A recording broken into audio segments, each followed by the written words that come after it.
Hello students, welcome to your own channel civil Darshan. जैसे कि आपकी एग्ज़ाम की सीरीज़ आने वाली थी 15 अगस्त से, बट वो आ नहीं पाई क्योंकि मेरी तबीयत थोड़ी सी ठीक नहीं थी, तो रिकॉर्डिंग्स हो नहीं पाई।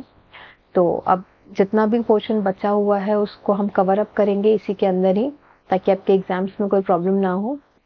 तो डिले नहीं करते हुए हम स्टार्ट करते हैं हमारा यूनिट 1। जैसे कि आपको नाम दिख रहा होगा, building material. Building material means जो मटेरियल्स हम बिल्डिंग या कंस्ट्रक्शन बनाने में यूज करते हैं। सबसे प्राइमरी मटेरियल जो हम बिल्डिंग बनाने के लिए यूज करते हैं, that is nothing but like BRICS.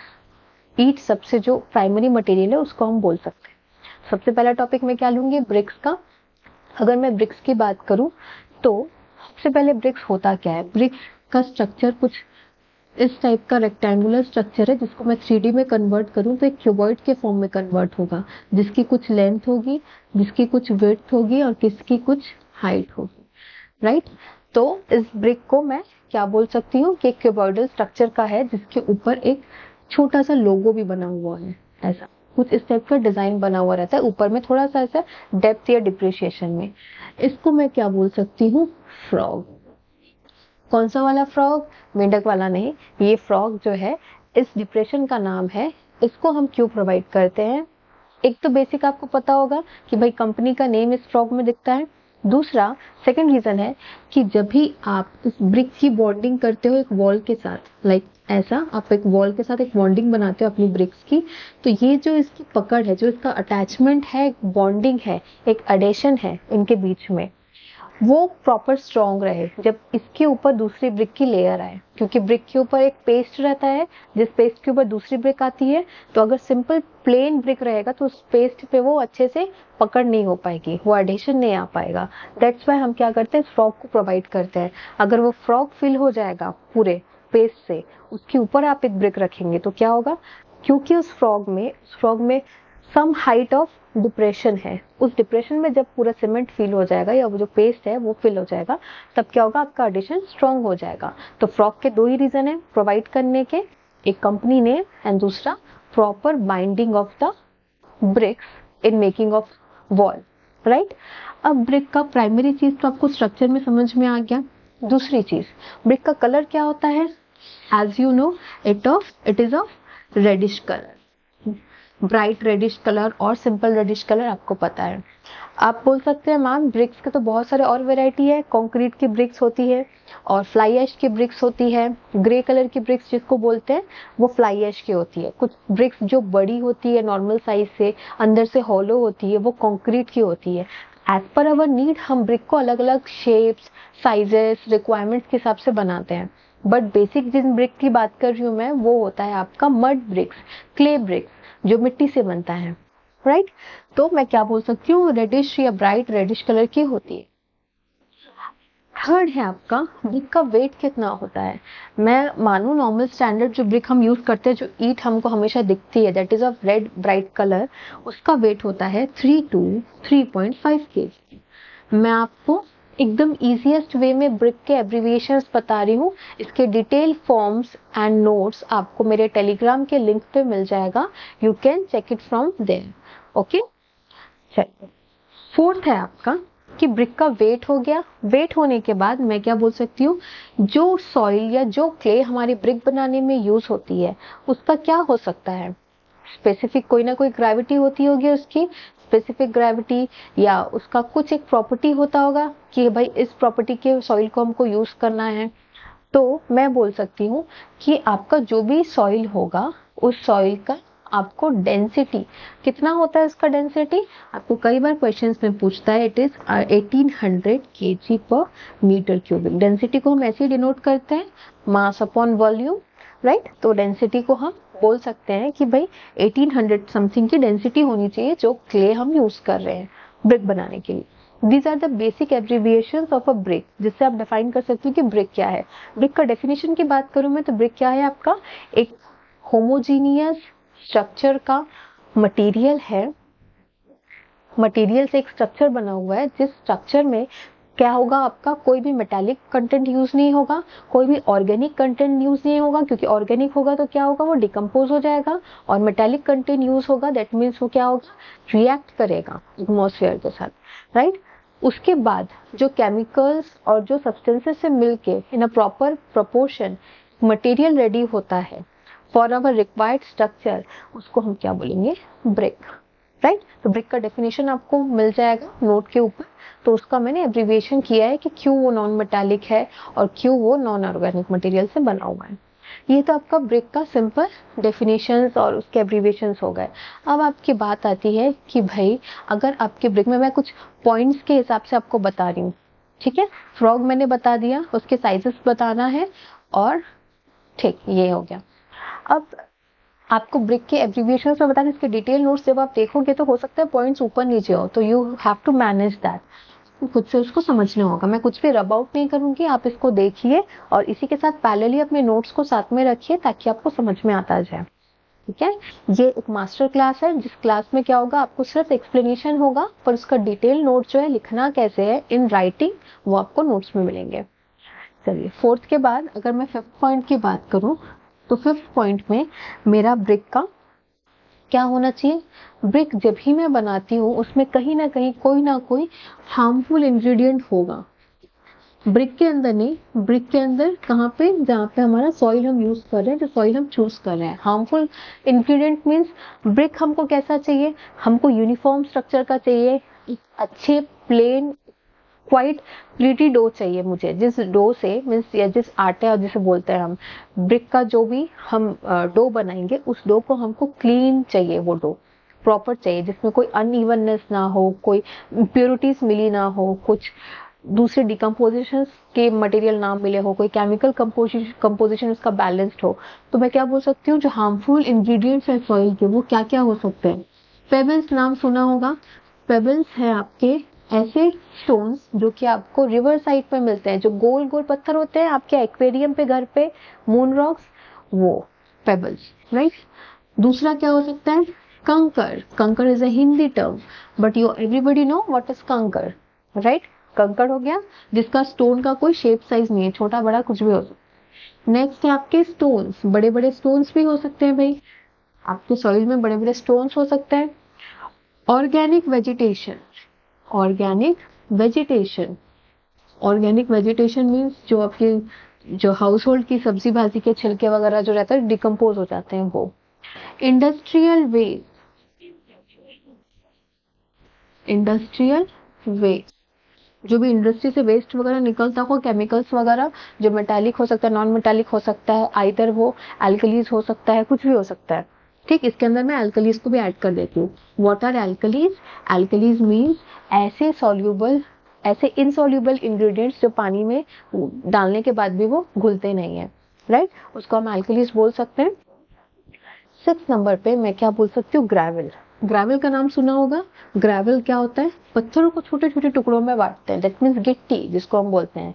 हम लोग ने 12th क्लास में पढ़ा था फिल्ट्रेशन प्रोसेस, याद करिए, उसमें ग्रेवल होता था, सैंड होता था, फिल्ट्रेशन पेपर होता था, उससे हम लोग पानी को फिल्टर आउट करते थे। तो ये सारे जो है कुछ हार्मफुल इंग्रेडिएंट्स है सॉइल के, जिनको हमको हटा के क्या करना पड़ता है, ब्रिक्स को बनाना पड़ता है। अब ब्रिक्स का क्या है, पर्टिकुलर साइज है, ये इंपॉर्टेंट क्वेश्चन है, नोट दैट कि आप ब्रिक का साइज, फिफ्थ पॉइंट था, 6th पॉइंट में ब्रिक का साइज बताइए। ब्रिक के जो साइज है वो 2 टाइप के हैं। नंबर 1 है आपका स्टैंडर्ड, जो स्टैंडर्ड ब्रिक्स है जो हमेशा हर कोई यूज करता है, उन स्टैंडर्ड ब्रिक्स को हम क्या बोल सकते हैं, मॉड्यूलर ब्रिक्स भी बोल सकते हैं। और एक क्या होगा, एक मॉड्यूलर है, दूसरा क्या हो सकता है, नॉन मॉड्यूलर, आंख बंद करके आप बोल सकते हैं। नॉन मॉड्यूलर क्या होता है आपका, ट्रेडिशनल ब्रिक होता है, इसका नाम स्टैंडर्ड भी है, मॉड्यूलर भी है, नॉन मॉड्यूलर और ट्रेडिशनल भी है। अब इन ब्रिक्स में 2 टाइप के ब्रिक है। अगर स्टैंडर्ड मॉड्यूलर है मीन्स इस ब्रिक का स्टैंडर्ड जो है ब्यूरो ऑफ इंडियन स्टैंडर्ड, जो गवर्नमेंट है उसने डिसाइड करके दिया है इसका साइज, और जो इसके साइज को फॉलो नहीं करता है, इसके अलावा एक साइज हमने डिजाइन किया हुआ है हमारी सुटेबिलिटी के हिसाब से, वो क्या है, नॉन मॉड्यूलर, राइट। अब इसका क्या है, ब्यूरो ऑफ इंडियन स्टैंडर्ड अगर डिजाइन किया हुआ है तो इसका कहीं ना कहीं कुछ ना कुछ एक साइज होगा, जिसका साइज है 190 cross 90 cross 90 mm, note the units. आप इसको सेंटीमीटर में भी लिख सकते हैं। इसका क्या है आपका 230 क्रॉस 110 क्रॉस 70 है, कोई बुक में 75 पे लिखा हुआ है। आपके टेबल पे देखिएगा, नोट्स में एब्रीविएशंस में ट्रेडिशनल में आपके 2-3 जगहों के अलग अलग है, हर कंट्री में अलग अलग होता है, पर हमारी कंट्री में कुछ जगहों पे ये है, कुछ जगहों पे यहाँ पे 115 है, 75 है। आपको वो टेबल पे देखोगे तो समझ में आएगा, बट अगर मैं ओवरऑल लेके चलूँ तो मैं बोल सकती हूँ कि ये है आपका साइज स्टैंडर्ड का और उसका। अब मैं इसको बोलूँ कि भाई ये साइज है, साइज में भी 2 वैरायटी है। ये तो टाइप्स ऑफ ब्रिक हो गए, 2 टाइप के, उनके साइजेस है। अब इन साइज के भी 2 टाइप्स है। जो मैंने लिखा हुआ है वो आपका नॉमिनल साइज है, इसको मैं क्या बोल सकती हूँ, नॉमिनल साइज है। What is nominal size? Nominal size means actual size, LWH। And what is, sorry, this is actual size, nominal नहीं बोलूंगी, दिस इज एक्चुअल साइज। ये आपका एक्चुअल साइज है। अब नॉमिनल साइज मीन्स जो आप एक्चुअल साइज LWH है, उस पे आपका जो सीमेंट हम लगाते हैं ब्रिक के ऊपर वॉल्स बनाने के लिए, उस सीमेंट का विड्थ जो है वो ऐड हो जाता है। उसका विड्थ कितना होता है? 10 mm। 10 mm। तो मैं क्या बोल सकती हूँ, nominal size of a standard brick is 200 cross 100 cross 100 mm। Similarly उसका 240 क्रॉस 120 क्रॉस 80 mm। अब यहाँ लिखने की स्पेस नहीं है तो मैंने बोल दिया। नॉमिनल और एक्चुअल साइज में इतना ही डिफरेंस होता है। Actual means original size, nominal size means उसमें आपने 10 mm जो मोटार की थिकनेस है, उसको मोटार बोलते हैं। जो सीमेंट का जो पेस्ट हम अप्लाई करते हैं दैट इज मोटार, वो होता है, राइट। अब क्या करना है आपको, साइजेस के टेबल को आप अच्छे से ध्यान से पढ़ लेना। एक जगह पे टेबल पे लिखा होगा कि यहाँ पे आपका साइज के हिसाब से यहाँ पे एक 90 की जगह के यहाँ पे जहाँ पे हाइट है वहाँ पे 40 लिखा होगा। क्यों भाई? क्योंकि हमारा जो हाइट है वो कहीं ना कहीं, जब टाइल साइज का ब्रिक होता है, टाइल सब जानते हैं, उसकी हाइट उतनी नहीं होती, वो पतली होती है, इसलिए वहाँ पे हाइट पे 40 लिखा हुआ है टाइल साइज का जो ब्रिक है। ब्रिक के बहुत सारे टाइप्स है अगर मैं ऐसे देखना चाहूँ तो, बट आम तौर पे मोटे तौर पे हम बोल सकते हैं कि इतना हमारा साइज होता है। अब बात आती है आपकी इन ब्रिक का, भाई क्वालिटी कैसे फाइंड आउट करेंगे। अगर आप नॉर्मल इन स्टूडेंट है, बीटेक के स्टूडेंट है, तो भी ये क्वेश्चन काम का है, बहुत इंपॉर्टेंट है। अगर आप बीटेक के स्टूडेंट्स नहीं भी हैं तो भी आप ब्रिक की पहचान कैसे करेंगे, ब्रिक, अच्छा ब्रिक क्या होता है वो आपको इसमें मैं बताती हूँ। चलिए, अच्छा ब्रिक क्या होता है, और नॉट रब, मैंने पहले ही बोला था मैं रब नहीं करती, मैं इसको साइड वाइज लिखती हूँ। चलिए, इतना तो रब कर सकती हूँ, इसमें कुछ बहुत खास नहीं था। अब मैं बोल सकती हूँ क्वालिटीज के लिए। अगर मैं क्वालिटीज की बात करूँ अच्छे ब्रिक्स की, जो हर कोई जान सकता है, पहली क्वालिटी, सबसे पहली क्वालिटी होती है कि आपको ब्रिक का कलर देखना होता है कि आपका ब्रिक का कलर कैसा है, आपके ब्रिक का कलर ब्राइट रेड कलर है कि नहीं। दूसरी, आपके ब्रिक का शेप साइज कैसा है, शेप उसका प्रॉपर है कि नहीं, साइज जितना मुझे चाहिए था उतना है कि नहीं, उसके एजेस कितने प्रॉपर है कि नहीं। तो मैं क्या बोलूंगी, उसके शेप एंड साइज प्रॉपर होने चाहिए, इंक्लूडिंग एजेस और कॉर्नर्स एंड कॉर्नर्स। तीसरा, इसका स्ट्रक्चर होमोजीनियस होना चाहिए, एक जैसा होना चाहिए, इवन होना चाहिए, हनीकॉम्ब नहीं होना चाहिए। शहद देखा है, मधुमक्खी का छाता कैसे छेद छेद होते हैं, उसमें पोर्स होते हैं, वॉइड्स होते हैं, वो वॉइड जैसा स्ट्रक्चर नहीं होना चाहिए। अगर आप ब्रिक को तोड़ के देख रहे हैं तो उससे क्या होगा, आपकी ब्रिक की स्ट्रेंथ अच्छी नहीं होती। तो आपका हनीकॉम्ब नहीं होना, हनीकॉम्ब नहीं होना चाहिए, ठीक। होमोजीनियस और कॉम्पैक्ट स्ट्रक्चर का होना चाहिए। फोर्थ में क्या बोल सकती हूँ, मैंने दोनों ब्रिक्स को, दो ब्रिक्स को स्ट्राइक कराना है आपस में। उसके बाद क्या होना चाहिए, ब्रिक टूटना नहीं चाहिए, should not break, should not break उसमें। और अगर ब्रेक हो गया, आपने बहुत थोड़ा सा जोर से मारा तो वो ब्रेक नहीं होगा, और बहुत जोर से मारोगे तो ब्रेक हो ही जाएगा। अगर वो ब्रेक हो जाता है तो क्या होगा, उसमें क्लियर रिंगिंग साउंड आवाज आएगी, घंटी बजती है फोन की, वैसी क्लियर रिंगिंग साउंड की आवाज आएगी। तो क्या बोलूंगी, if break it gives clear ringing sound, clear ringing sound, तब आपका ब्रिक अच्छा है। पांचवा, अगर आपका ब्रिक के ऊपर का सरफेस हार्ड है तो आप उसको नाखून से, गर्ल्स आप कर सकते हैं, आपके नाखून बड़े होते हैं, आप उसको स्क्रैच करके देखेंगे तो आपके ब्रिक पे कोई स्क्रैच नहीं आना चाहिए, आपके फिंगर नेल का। That will be the hardest brick, जिसमें कोई स्क्रैच ना आए, दैट मीन्स आपका ब्रिक हार्ड है। तो फिंगर नेल से नो स्क्रैच, मैं शॉर्ट में लिख रही हूँ, आपको नोट्स में अच्छे से मिल जाएंगे, ठीक, तब आपका ब्रिक हार्ड है। नेक्स्ट, 1 मीटर की हाइट से आप उसको थ्रो करेंगे, ड्रॉप करेंगे, नॉट थ्रो, तो वो ब्रेक नहीं होना चाहिए, should not be break. 1 metre की हाइट से कहीं से भी ड्रॉप करोगे तो ब्रेक नहीं होना चाहिए। सातवां, और इसके अलावा आपके जो ब्रिक है उसकी स्ट्रेंथ कितनी होनी चाहिए, मिनिमम 5.5 न्यूटन पर mm स्क्वायर, मिनिमम। और 8वां point, 15% of dry weight, 15% of dry weight, अच्छा स्ट्रेंथ मिनिमम 5.5 होनी चाहिए उसकी, और 15% ऑफ ड्राई वेट से ज्यादा, नॉट मोर देन, वो वाटर एब्जॉर्ब करे।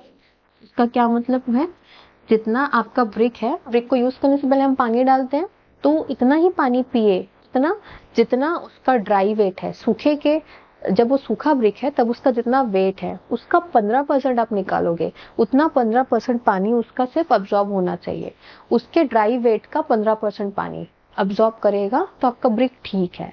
उससे ज्यादा अब्जॉर्ब किया तो आपका ब्रिक अच्छी क्वालिटी का नहीं है, राइट।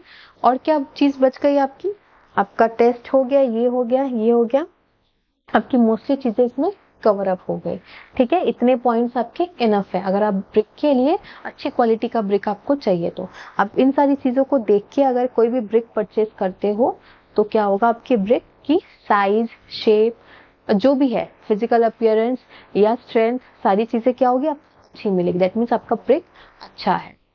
तो ब्रिक का इतना पोर्शन आपका बहुत मेजर पोर्शन था जिसको आपने कवर अप कर लिया। अब ब्रिक बनती कैसे है आपकी, और ब्रिक के क्या कॉम्पोजिशंस होते हैं, मतलब मैन्युफैक्चरिंग प्रोसेस, कॉम्पोजिशन और उसकी टेस्टिंग, वाटर अब्जॉर्प्शन की टेस्टिंग और स्ट्रेंथ टेस्टिंग। आपको ये नहीं पता था ना लास्ट के 2 पॉइंट्स कैसे करते हैं, ये पोर्शन आपका नेक्स्ट वीडियो में आएगा जो कि ब्रिक का पार्ट 2 रहेगा, ठीक है। तो इसको आप अच्छे से पढ़िए, मैंने जितना समझाया सुनिए, उसके बाद नोट्स में जाके उसको एक रीड आउट करिए, आपका ब्रिक का पोर्शन बहुत अच्छे से प्रिपेयर हो जाएगा। और एक इंटरेस्टिंग बात मैं आपको बताती हूँ, ब्रिक हमारा किससे बनता है, सॉइल से, क्ले से। तो एक टाइम था पहले, एंशियंट टाइम्स की बात बता रही हूँ मैं, सबसे बिगेस्ट जो आपका ब्रिक का मैन्युफैक्चरिंग जो कैपिटल था वो था आपका हुडसन रिवर। हुडसन रिवर कहाँ है, ये आपका यूनाइटेड स्टेट्स ऑफ अमेरिका में, अमेरिका में हुडसन रिवर एक जगह है, रिवर है जिसके साइड में इतना नेचुरल अमाउंट ऑफ सॉइल रहता है, इतना फाइन अमाउंट ऑफ सॉइल है, जिस सॉइल से क्या करते थे लोग, ब्रिक्स बनाते थे। वहाँ 100 नंबर ऑफ फैक्ट्रीज थे सिर्फ ब्रिक मैन्युफैक्चरिंग के। ये बात है वर्ल्ड वॉर 2 के पहले की, लेकिन एज वर्ल्ड वॉर 2 ने बहुत कुछ खत्म कर दिया, तो वर्ल्ड वॉर 2 के बाद से वो जो कैपिटल है वो बाद में धीरे से टर्की में शिफ्ट हो गया। टर्की भी अब करती है, बनाती है, ब्रिक्स का बहुत बड़ा मैन्युफैक्चरिंग है उसका। बट इसके पहले कहाँ था, वो हुडसन रिवर में था, जो कि हुडसन रिवर की वैलीज में था, पास में, जहाँ पे बोलते हैं ना नदी के किनारे जो मिट्टी होती है, जो सॉइल होती है बहुत अच्छी होती है, तो उस रिवर से के सॉइल से बनता था। मेजरली बहुत सारा ब्रिक वहां से बनता था हमारा, right. So it's a simple general knowledge जो आप लोगों को शायद पता ना हो, इसलिए बताया। सो अभी क्या है, हमको वैसा नदी तो मिलता नहीं है, वैलीज तो मिलती नहीं है, तो हम उसको मैनुअली क्लीन आउट करके सारे सॉइल को फिर बनाते हैं। पर पहले के टाइम पे हमको क्या है, नेचुरली जो रिवर से अच्छे सॉइल्स मिलते थे तब हम वैसे बनाते थे। So that's it for today's class. We will be meeting with the next portion of the brick in our next session, in next class. So thank you class, and do well, study well.